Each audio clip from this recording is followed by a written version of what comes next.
स्मरामि देवदेवेशं वक्रतुण्डं महाबलं षडक्षरं कृपासिन्धुं नमामि ऋणमुक्तये स्मरामि देवदेवेशं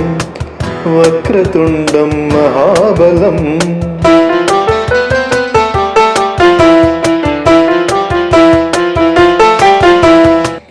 एकाक्षरम् एकदन्तम् एकं ब्रह्म सनातनम् एकमेवाद्वितीयं च नमामि ऋणमुक्तये महागणपतिं देवं महासत्त्वं महाबलं महाविघ्नहरं शम्भो नमामि ऋणमुक्तये कृष्णाम्बरं कृष्णवर्णं कृष्णगन्धानुलेपनं कृष्णसर्पोपवीतं च नमामि ऋणमुक्तये रक्ताम्बरं रक्तवर्णं रक्तगन्धानुलेपनं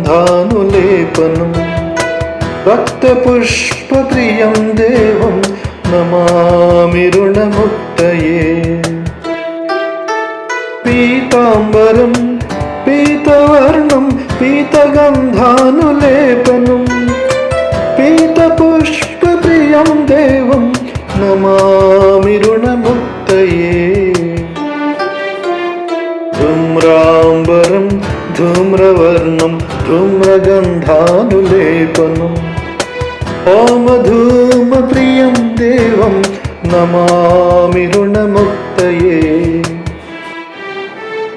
फालनेत्रं फालचन्द्रं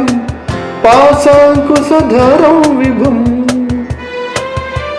चामरालङ्कृतं देवं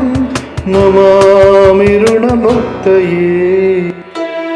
इदं तृणहरं स्तोत्रं सन्ध्यायां यः पठेन्नरः षण्मासाभ्यन्तरेणैव ऋणमुक्तो भविष्यति इति ऋणविमोचन महागणपतिस्तोत्रम्।